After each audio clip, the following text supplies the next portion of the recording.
Pawn Stars, Ian. Every seems like every 2 years or so, or every year since we talked about this one. Oh, we talked about a year ago. I checked the listing. We cover a Pawn Stars segment. These people, I don't know if they have egos or not. They go on Pawn Stars with their highfalutin games. I don't know what these people are thinking, but they do it. They go on these shows. Yeah. And the last time we spoke about this was someone I knew going on the show.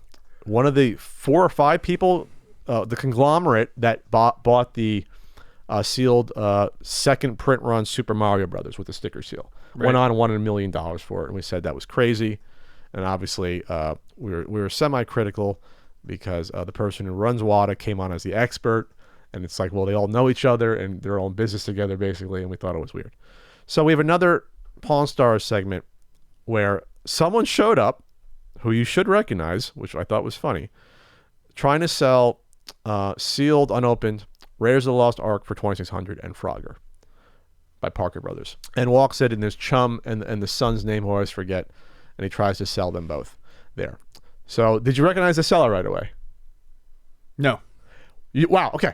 The seller. He looked familiar, but I don't know him. This is such the small world. The seller was the guy next to us at Long Island selling the whole weekend. Okay. I was surprised. I read away. I was like, that's the guy. Okay. I think his name was Dan. Really nice guy. He was set up next to us. He was selling just graded games at Long Island Retro Gaming Expo next year. Yeah. We talked. We had a good conversation. So when I saw him, I was like, wow, it's a super small world. Because I know all these guys. That totally makes sense. No, because I was looking at him. I'm like, you can play some kind of. Yeah.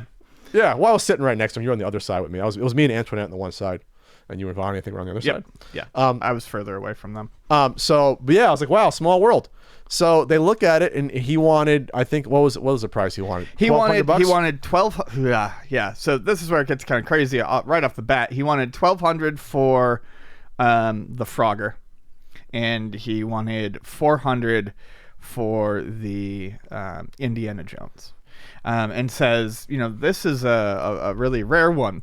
And Indiana Jones is one of those games, I think, partially because of its complexity and the fact that everyone who had it as a kid didn't really know how to play it. It's one that I get asked for, and I don't see it a ton, but I've never known it to be a rare game. Absolutely not. Maybe rare. Complete, but I would doubt that too. Yeah. I'll look it up right now. No, I mean, I'm agreeing with you. It's not rare. Not a rare game. If you want to say it's borderline uncommon, I remember kids having that. I mean, how many? Just look up the good old Pat. How many are for sale right now on eBay? 782 are for sale on eBay, or in a listing of some point. Well, there might be some Air Raiders in there, so I got to go like minus. I'll put Raiders Lost. How about that? Okay, man. I said 234. That's probably the proper number. It's a common game. Yeah, it was a huge movie. It's one of the most popular movies of all time. Raiders of the Lost Ark. Every kid was going to want this. It's not a rare game. It's not an uncommon game. You can buy a copy for $3. Maybe in a sealed form. That's where we explain here. It's a rare and that game. that was brand new, but it was not sealed. There was no plastic seal on it. But it was one that was like whatever, just close.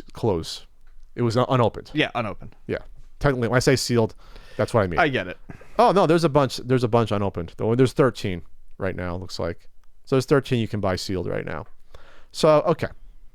So what's interesting is that was Dennis Kahn, who runs WADA, who showed up with Rich trying to sell the Super Mario one a year ago, and he was a little more muted than his last appearance a year ago. Yeah, I'm not saying it's because of any public criticism or people complaining about it, or people like me or you or Sean from Reserve Investment saying, "Well, this is weird to see this," but it was definitely a more subdued version of Dennis, which was better. I mean, it was I think a far more down to earth take on it, and goes and he points out that the Frogger looks like it came from a case, and then he's first print run on both. It looked like he said, or at least for the Frogger because it was made in the USA, and Yeah, it was the earlier run of Raiders of the Lost Ark. So, and he points out a crease on the box, but then he goes on and says, with grading, I would probably put the Frogger at 300, and he said, and the Raiders of the Lost Ark at about 100, and he said on a good day, he said you might be able to get 500 for both. And now that we actually have a record of these selling at auction the past year, that's probably what he's more basing it on. It's because all his Atari crap started coming. Right, he's got more information now to fall back on, just like everyone else does. And that was it. Shook hands and he took off. And I don't think that's what our friend wanted to hear. I don't know. I mean, I don't know what.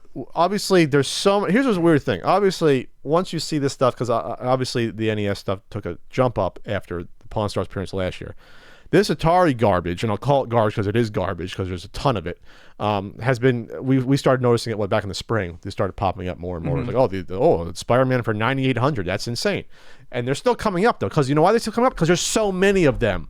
So many of these unopened that people have stored up somewhere and in their collections. So you have to have that take, because to say that this stuff is rare or super valuable is insane, because over time this stuff's gonna drop. It's gonna drop. Sure. So I think the most what? Drop. I haven't done that in a while. I think the most interesting thing that happens in this segment is after Dennis leaves and they're talking. Was it Chum says? No, the son. The son. The son. Yeah, the son said this was sorry, which was almost shocking, because I don't know if the seller or Dennis knew that this was going to be said in this segment. Right, but he looks at it and he kind of goes, I don't want to, I'm not going to touch it. Not even for the reduced price. Yeah, not even for the reduced price. He's like, I don't want to touch it. He said, because he goes, look, there are bubbles in everything. He said, there's bubbles in sports cards. He's like, there's bubbles in comics. He goes, and I think right now what we have going on here is a bubble. And I think he says it's a video game bubble. He said it's a video game bubble. And I think he even says something like, it's not that this stuff can't be worth something, but it's, right now. He said it could dip. It could, yeah. He said it could dip at any time. He goes, and I don't want to be the guy left holding all the video games. And I think that's a very, very smart and very surprisingly level-headed thing to hear coming out of an episode of Pawn Stars. They say stuff like that every once in a while. And I don't really watch the show, so I don't have a lot of familiarity with it. Just I know of it because it's been around in the pop culture lexicon for so long that I know what Pawn Stars for like 10 years. is. Yeah, it's been around for quite some time. But yeah, no, I thought that was a very sound analysis of the situation, especially and he's watching it right there. He's got a guy coming in, he's hot, he's excited about him, he wants 1,200 for this and 400 from this, and then you got the guy who knows the stuff coming in and being like, yeah, this is in good shape, totally you could get some money for this, 300 and 100. And he's just watching expectation and what the guy who's really got his eyes on it says, and he sees that there's a huge disparity there and realizes, no, something's going on here. Right, and it's not to say that it's something fishy. It's just to say that this is too hot. This is too volatile at the moment. Plus, it's sort of like their common sense. Those guys are about our age. They're about probably 40-ish. Chum and the son. The son says he was born in '83, so he's a year younger than me. So he's like us, where it's like, yeah, I know about Atari when I played it, but like, there's no love by and large for this stuff anymore. That's gone. Right. It's dissipated. It's all anything newer, NES and newer. We always talk about that till the end of time. And he even says these games have been re-released in all these different forms. He even said that. And it's an interesting. He doesn't say it outright, but by using the words and phrases he does, bubble. He insinuates.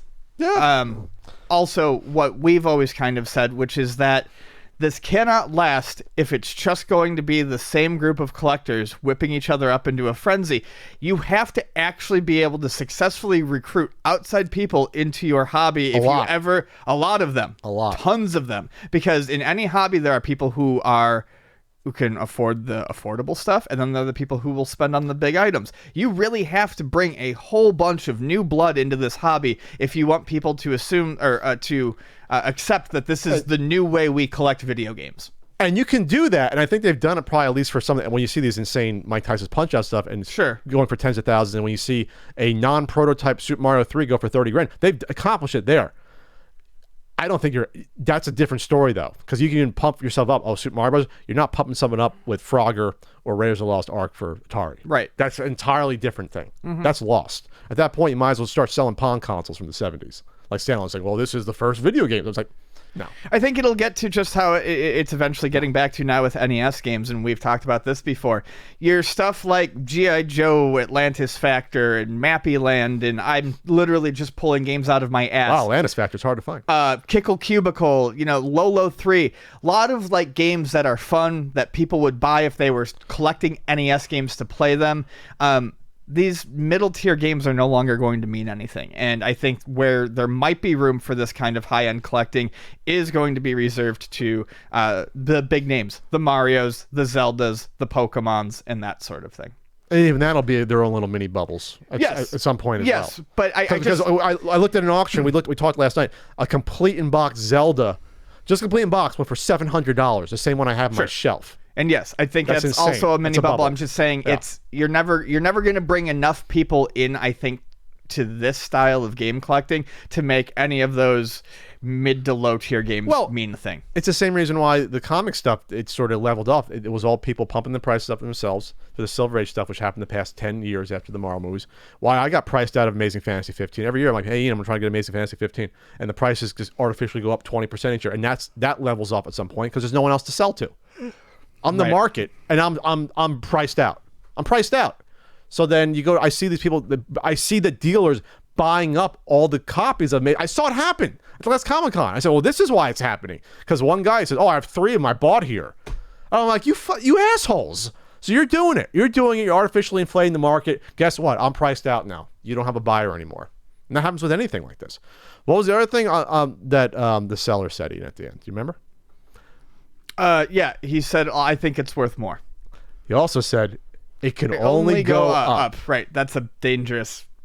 We talked about all the time. We talked about in the articles that came out. Yeah. About a year. It's been about a year we've seen this craziness. From the articles that were put out a year ago, a few different articles, and there was not a good counterpoint. I talked about a Kotaku one from our pal Chris Kohler. There was another one, and it was all pie in the sky. Everything's going to go to the moon. It's the new gold rush. It was literally called the new gold rush. And you know what happens in gold rushes? You know who makes the money? What the expression is? People selling the mining tools. Yeah. WADA's the one making the money at the end. They're the one who has a built-in profit margin. Heritage auctions are the one making the profit. Yes. When you have a gold rush, you have a few winners, you have a ton of losers in a gold rush. That's what happens with anything like this. You have a lot of people making these investments that are not going to come back to earth. That person that bought that $30,000 Super Mario Brother 3 prototype, not realizing it's not only not a real prototype, there are others out there. He lost. That money's not coming back. Yeah, no, he lost. All the people buying the several $100 or thousands of dollars 2600 sealed games, all those Spider-Mans, they're done. That money's gone. It's not coming back. I'm not saying all these NES investments are going to come back, but I don't see some of these continue. I don't see how a Mike Tyson's Punch-Out sealed is going to be there over time. I just don't. I know it's an iconic game to some people. I just don't see how some of these maintain. I just don't. Or if they do, it'll be very few, like Ian said, the Super Mario Brothers, maybe Legend of Zelda, maybe a Pokemon or two here. But there's not a lot of these where it's going to be extreme rarity, plus the game is important. Like both of those combined. Plus, you got to find someone that's willing not to settle for a complete in box one and wants the sealed one. That's, again, where comics doesn't have to worry about that. Sure. There's no sealed version of the Silver and Golden Age crap for people to worry about. It's just, well, it exists. Detective Thomas 27, it exists. Now it's just a grade, and that's it. You got to buy that. There's no sealed version to worry about. So I'm happy that this was it was a much more level-headed discussion about this stuff. And maybe the Pawn Stars people, maybe they watch some discussion of idiots online talking about it, like Ian and Pat and Sean. Maybe they do. Wouldn't that be something? That'd be something. Wouldn't that be something? Trademark.